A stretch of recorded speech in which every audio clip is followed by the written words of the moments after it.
Vishnu Gopal, Mother एथना school, Badaun. प्यारे बच्चों, आज हम आपकी कक्षा 8 की हिंदी की पुस्तक भारत की खोज क्या अध्याय 1 आपको पढ़ाने जा रहे हैं, समझा रहे हैं। इससे पूर्व इसके विषय में हम आपको कुछ बताना चाहते हैं कि भारत की खोज के संबंध में इसके अंतर्गत क्या बताया गया है और ये पुस्तक कब और किसके द्वारा लिखी गई। तो इसमें आप देखेंगे कि सच्चे अर्थों में नेहरू जी आधुनिक भारत के निर्माता हैं। महात्मा गांधी की अगुवाई में उन्होंने आज़ादी की लड़ाई में सक्रिय भाग लिया। सन 1947 में अंग्रेज़ों की गुलामी से देश आज़ाद हुआ और वे 1947 से 1964 तक प्रधानमंत्री रहे। भारत के अलावा उन्हें दुनिया भर में एक ऐसे धर्मनिरपेक्ष मानवतावादी राजनीतिज्ञ के रूप में जाना जाता है जिन्होंने विश्व शांति और समाजवादी आदर्शों के लिए जीवन भर आवाज़ बुलंद की। एक महान राजनेता के साथ साथ उनकी प्रसिद्धि एक लेखक के रूप में भी सर्वविदित है। उनकी पुस्तकों विश्व इतिहास की झलकियाँ, आत्मकथा और भारत की खोज को क्लासिक का दर्जा हासिल है। भारत की खोज उनकी अंग्रेज़ी में लिखी पुस्तक डिस्कवरी ऑफ इंडिया का हिंदी अनुवाद है। इसे उन्होंने स्वतंत्रता आंदोलन के दौर में 1944 में अहमदनगर के किले में अपने 5 महीने के कारावास के दिनों में लिखा था। पुस्तक रूप में यह प्रकाशित हुई 1946 में। इस पुस्तक में नेहरू जी ने सिंधु घाटी की सभ्यता से लेकर भारत की आज़ादी तक विकसित हुई भारत की बहुविध समृद्ध संस्कृति और धर्म और जटिलता अतीत को वैज्ञानिक दृष्टि से विलक्षण भाषा शैली में बयान किया है। अल्बर्ट आइंस्टीन के शब्दों में इस पुस्तक से एक महान देश के गौरवशाली अतीत और आध्यात्मिक परंपराओं की समझ हासिल होती है। 6-7 दशक पहले लिखी गई ये पुस्तक आज भी उन सभी के लिए प्रासंगिक है जो इस महादेश के राजनीतिक, सामाजिक, सांस्कृतिक विकास को एक ऐतिहासिक क्रमबद्धता में जानना समझना चाहते हैं। आइए,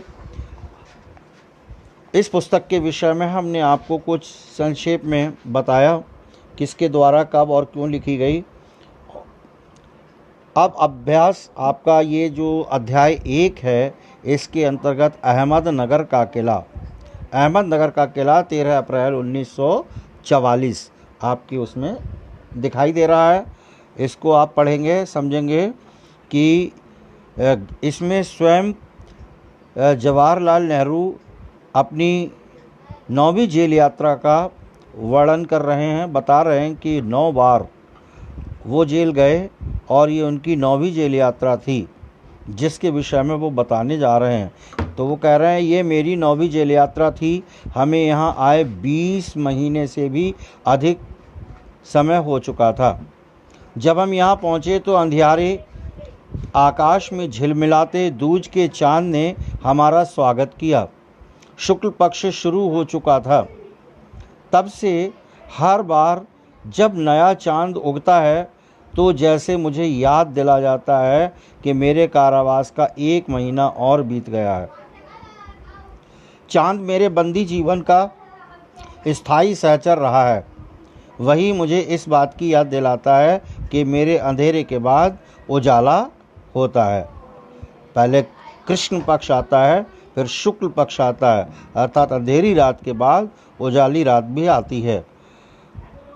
ये आप अहमदनगर का किला देख रहे हैं चित्र में बच्चों। सन 1953 में जवाहरलाल नेहरू ने अहमदनगर किले की पुनः यात्रा की, जो आपको चित्र में दिखाई दे रहा है। इसका आप अवलोकन करेंगे और अहमदनगर किले का यह कक्ष जहां 1900 अहमदनगर किले का वह कक्ष जहां 1942-45 में जवाहरलाल नेहरू को रखा गया। अतीत का भार देखें, दूसरी जेलों की तरह यहाँ अहमदनगर के किले में भी मैंने बागवानी करना शुरू किया। स्वयं अपने विषय में वो बता रहे हैं, मैं रोज़ कई घंटे तपती धूप में भी फूलों के लिए क्यारियाँ बनाने में बिताने लगा।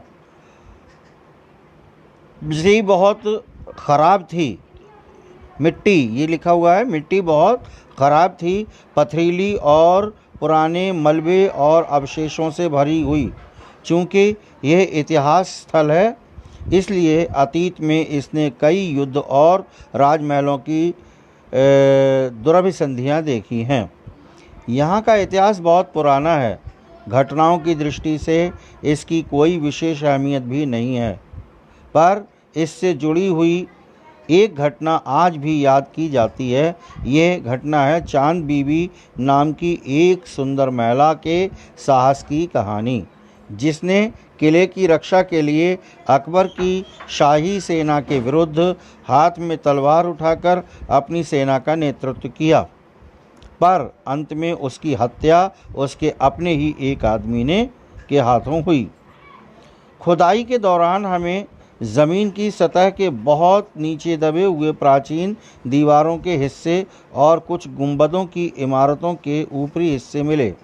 हम बहुत दूर नहीं जा सके, क्योंकि ना तो अधिकारियों से इसकी मंजूरी मिली और ना ही हमारे पास इस काम को जारी रखने के साधन थे। अब मैंने कुदाल छोड़कर हाथ में कलम उठा ली है, पर मैं जब तक आज़ाद नहीं हो जाता और कर्म के माध्यम से वर्तमान को अपने अनुभव का हिस्सा नहीं बना लेता, मैं उसके बारे में नहीं लिख सकता। न ही पैगंबर की भूमिका अख्तियार कर मैं फ़िलहाल भविष्य के बारे में लिख सकता हूँ। बचा रहता है अतीत, पर मैं उसके बारे में भी किसी इतिहासकार या विद्वान की तरह विद्वतापूर्ण शैली में नहीं लिख सकता। मैं पहले की ही तरह अपने आज के विचारों और क्रियाकलापों के साथ संबंध स्थापित करके ही उसके बारे में कुछ लिख सकता हूँ। गेटे ने एक बार कहा था कि इस तरह का इतिहास लेखन अतीत के भारी बोझ से एक सीमा तक राहत दिलाता है। अगला वाला देखेंगे आप, अतीत का दबाव। अतीत माने जो हमारा समय बीत चुका है, निकल चुका है, वो हमारा अतीत बन जाता है। उसका दबाव हमारे ऊपर कैसा होता है, किस प्रकार का होता है। दबाव भला हो या बुरा, दोनों तरह अभिभूत करता है। कभी कभी यह दबाव दमघोटू होता है, ख़ास तौर पर उन लोगों के लिए जिनकी जड़ें बहुत पुरानी सभ्यताओं में होती हैं, मसलन भारत और चीन की सभ्यताएं। आखिर मेरी विरासत क्या है? मैं किन बातों का उत्तराधिकारी हूँ? क्या उन सब का जिससे मानवता ने दसियों हज़ारों साल के दौरान हासिल किया? उनकी विजयों के उल्लास का, उसकी पराजयों की दुखद यंत्रणा का, मानव के उन हैरत अंगेज़ साहसिक कार्यों का जिनकी शुरुआत युगों पहले हुई और जो अब भी जारी है और हमें आकर्षित करती है। मैं इस सब का वारिस हूँ, है ना। वारिस का मतलब बच्चों होता उत्तराधिकारी, है ना। मैं इसका उत्तराधिकारी हूँ, वारिस हूँ। साथ ही उस सब का भी जिसमें पूरी मानव जाति की साझेदारी है। हम भारतवासियों की विरासत में एक ख़ास बात है जो अनोखी नहीं है, क्योंकि कोई व्यक्ति औरों से एकदम अलग नहीं होता। अलबत्ता एक बात हम लोगों पर विशेष रूप से लागू होती है, जो हमारे रक्त, मांस और अस्थियों में समाई है। इसी विशेषता से हमारा वर्तमान रूप बना है और हमारा भावी रूप भी बनेगा। भावी माने भविष्य में आने वाला।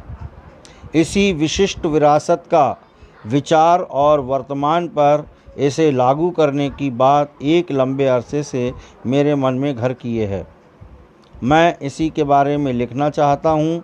विषय की कठिनाई और जटिलता मुझे भयभीत करती है। मुझे लगता है कि मैं सतही और तौर पर इसका स्पर्श ही कर रहा हूँ। इस प्रकार से आपने अध्याय 1 के 3 खंडों का अध्ययन किया। प्यारे बच्चों, इसी के साथ आगे हमने इसके कुछ प्रश्न इसी पुस्तक से आपके इन पाठों से निकाले हैं, जो कि आपके समक्ष हैं। आप इनको देखेंगे, इनके प्रश्न भी हैं, उत्तर भी हैं। आप एक एक शब्दों के बहुत छोटे छोटे उत्तर हैं। सर्वप्रथम आप देखेंगे पाठ 1 अहमदनगर का किला, अध्याय 1 से है। प्रश्न संख्या 1, किसने अहमदनगर के किले की रक्षा के लिए अकबर की शाही सेना के विरुद्ध हाथ में तलवार उठाकर अपनी सेना का नेतृत्व किया? जिसने किया, क्या नाम था उसका?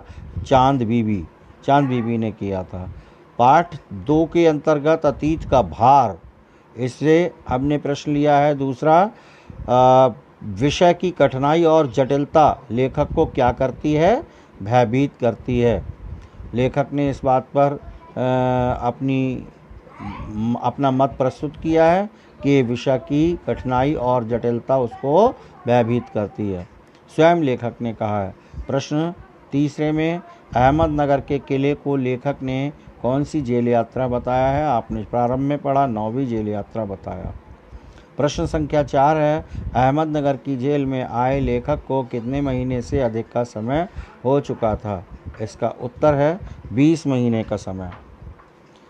प्रश्न संख्या 5, जवाहरलाल नेहरू को अहमदनगर के कक्षा में कब रखा गया? 1942-45। अतीत का पाठ 3, अतीत का दबाव। प्रश्न संख्या 6, प्रश्न 6 में, दबाव भला हो या बुरा, दोनों तरह क्या करता है? उत्तर है अभिभूत।